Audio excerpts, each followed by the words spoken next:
वैवाहिक जीवनमा बाँधिनुभन्दा एक दिन अगाडि नायिका श्वेता खड्काको दुःखले साथमा विभिन्न मनका भावनाहरू पोखिएको एउटा स्टाटस। आखिर श्वेता खड्काले वैवाहिक जीवनमा बाँधिने निर्णय किन गरिन्? आजको हिट नेपालमा हामी श्वेता खड्काको बारेमा कुराकानी गर्दैछौँ। सोमबार अझ भनौँ भोलि वैवाहिक जीवनमा बाँधिने तयारी गरेकी नायिका श्वेता खड्काले वैवाहिक जीवनमा बाँधिनुभन्दा अगाडि आफ्नो दुःख पीड आफ्नो भोगाई र आफू वैवाहिक जीवनमा बाँधिनुपर्ने कारणसहित लामो स्टाटस कोरेकी छन्। आजको हिट नेपालमा हामी श्वेता खड्काको यो बारेमा जानकारी गराउँदैछौँ। तपाईँलाई हामीले श्वेता खड्काले धनगढीकी विजेन्द्र सिंह राउतसँग वैवाहिक जीवनमा बाँध्ने निर्णय गरेको बारेमा जानकारी गराइसकेका छौँ। आफूभन्दा 8 वर्ष कान्छा युवकसँग श्वेता केही समयदेखि प्रेममा थिइन् र उनले अब भने विवाह गर्दैछिन्। उनले म जीवनको नवीन यात्रामा भन्दै आफ्नो कुरा सुरु गरेकी छन्। जीवनका विभिन्न आरोह अवरोह उकाली ओह्राली सुख दुःख अनि हाँसो रोदनका पलहरूलाई आत्मसात गर्दै आज जिन्दगीको अर्को एउटा मोडमा आइपुगेकी छु। जिन्दगीको यो मोडसम्म आइपुग्दा मैले जे जस्ता पीर व्यथा दुःख अनि कष्टहरूसँग सामना गरेकी छु त्यसभित्रको कहाली लाग्दो अनुभवहरूलाई शब्दमा बयान पनि गर्न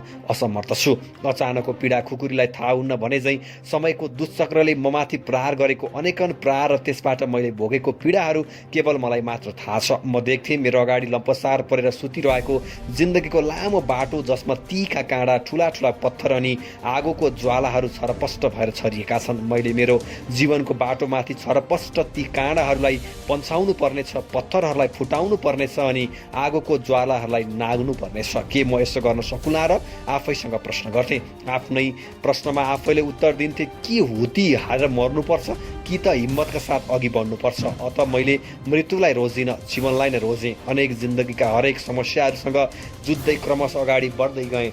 लगातार विगत 6 वर्षदेखि एक्लै हिँडिरहेको थिएँ म। मेरो यो एकल यात्राका बखतमा धेरै पटक लडेको छु। अब उठ्नै सक्दिनँ कि भन्ने कमजोर भावले थिचेको त्यो बेलामा आफ्नो हात समातेर उठाइदिने कुनै सहाराको आशा हुँदो रहेछ।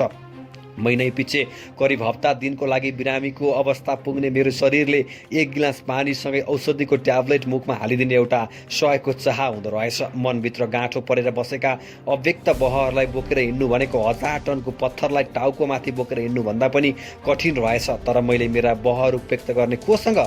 मैले साथी सङ्गतीहरूको भिडमा आँखा डुलाएर हेरेँ तर मेरो पीडालाई महसुस गर्न सक्ने कोही देखिनँ। आफन्तहरू घेरामा खोजेँ तर माइतीमा शरण लिएर बसेको म एकल नारीले आफ्नो पीडा पोखेर माइतीलाई थप तनाव दिनु हुन्न भनेर मनन गरेँ। अत मेरो हरेक दुःखमा म एक्लै रोएँ, पीडाहरूमा आफै सम्हालेँ अनि अनेकन समस्याहरूसँग एक्लै जुधिरहेँ। मेरो एकल जीवनलाई निहालिरहेका मेरा धेरै हितैषीहरूले एउटा जीवनसाथी खोज्नको लागि नसुझाएका पनि होइनन्, तर एकपटक पुछिएको सिउँदोमाथि पुनः सिन्दुर भर्न आँट गर्न कुनै निस्वार्थी हातहरू पाइन्छ र? फुटेको चुरासँगै चकनाचुर भएको मेरो विगतलाई जोडेर एउटा सुन्दर आकार दिने स्वच्छ मनको धनी कोही भेटिन्छ र? अनि विगतमा मैले गुमाएको मेरो चोखो मायालाई पुनः फर्काएर मेरो जीवनमा खुसीको रङ भरिदिने कुनै दयालु मन पाइएला र? लौ भनेको जस्तो निस्वार्थी स्वच्छ र निष्कपटी व्यक्ति पनि पाइयो रे।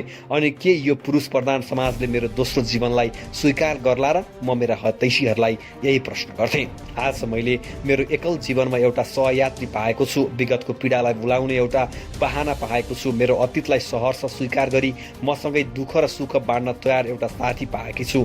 म जीवनको दुःखद अध्यायलाई बन्द गरेर खुसीको अध्याय सुरु गर्ने निर्णयमा पुगेको छु। त्यसो भन्दैमा मैले मेरो अतीतलाई चटक्कै भुल्छु भनेको पक्कै पनि होइन। अतीतका मिठा पलहरूलाई मनको कुनामा पोको पारी भविष्यलाई सजाउने नवीन यात्राको थालनी गर्ने यो निर्णय लिनु म एक्लैको लागि सहज र सम्भव छँदै थिएन।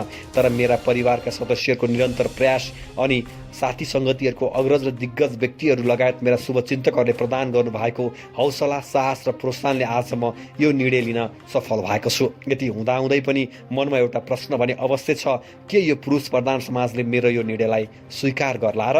मलाई थाहा छ श्वेताको आँखामा आँसु मात्र देखिनुपर्छ भन्ने सोच बोकेका 2-4 जना व्यक्तिहरूलाई मेरो यो निर्णयले पोल्नेछ। श्रीमती स्वर्गीय भएको 1 महिना नबित्दै नयाँ दुलै भित्र्याउन हतारिने तर घरकी विधवा बहिनीले पुरै जीवन एक्लै काट्नुपर्छ भन्ने सोचले ग्रस्त केही व्यक्तिलाई मेरो यो निर्णयले चसक्क घोच्नेछ। तर म प्रति सहानुभूति राख्ने, मलाई सदैव खुसी देख्न चाहने अनि सधैँ मेरो सफलताको कामना गर्ने लाखौँ शुभचिन्तकहरूको आशीर्वाद सद्भाव र शुभेच्छाले म प्रति रिस र ईर्ष्याको सोच राख्ने 2-4 जनाले स्वत हार खानेछन्। अत कोरोनाको सन्तासको बीच जुरेको खुसीको माहौलमा मैले मेरा धेरै मित्रहरू, गर्ने मान्ने व्यक्तिहरू, सञ्चारकर्मी जीवहरू लगायत मेरा आफन्तहरू समेतलाई सामेल गराउन असमर्थ हुनेछु। महामारीको यो माहौलमा सीमित व्यक्तिहरूलाई साँची राखी जीवनको नयाँ यात्रा सुरु गर्दै गर्दा तपाईँहरू सम्पूर्णले मलाई आशीर्वाद दिनुहुनेछ भन्ने आशा र विश्वास लिएकी छु। उही तपाईँकी छोरी चेली श्वेता खड्का भनेर नायिका श्वेता खड्काले लामो स्टाटस कोरेकी छन् र आफूले जीवनमा जुन भोगाईहरू विगतमा भोगेको छ ती भोगाईहरूलाई नबिर्सने तर आफू नयाँ जिन्दगी सुरुवात गर्ने तयारीमा रहेको भन्दै उनले आफू विवाह गर्न लागेको जानकारी गराएकी छन्।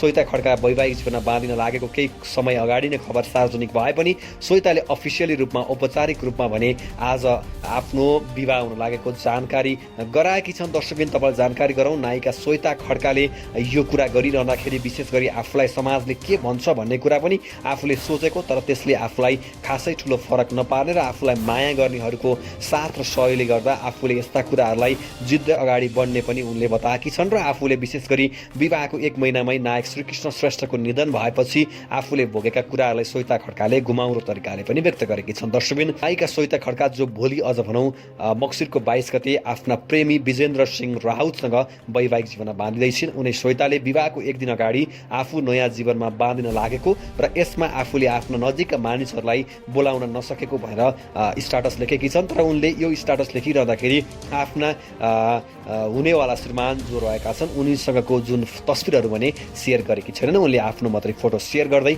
आफ्नो मनको धेरै भावनाहरूलाई पोख्ने कोसिस गरेकी छन्। नायिका श्वेता खड्का जसले वैवाहिक जीवनमा बाँधिने निर्णय गरेकी छन्, जसले नयाँ जीवन सुरुवात गर्दैछिन्, उनीलाई हामी हिट नेपाल परिवारको तर्फबाट पनि हार्दिक मङ्गलमय शुभकामना व्यक्त गर्न चाहन्छौँ र श्वेता खड्काको नयाँ जीवन फलोस् फुलोस्, उनी सुखी हुन्, उनी खुसी हुन् र उनको अनुहारमा फर्किएको हाँसो सधैँभरि रहिरहोस्, हाम्रो यही कामना रहेको छ। तपाईँ नायिका श्वेता खड्कालाई शुभकामना व्यक्त गर्न चाहनुहुन्छ भने कृपया तपाईँले पनि हिट नेपालको रिपोर्टमा कमेन्ट गर्न सक्नुहुन्छ। आजको लागि हिट नेपालको च्यानलबाट हामी सबैलाई बिदा दिनुहोस्। नमस्कार।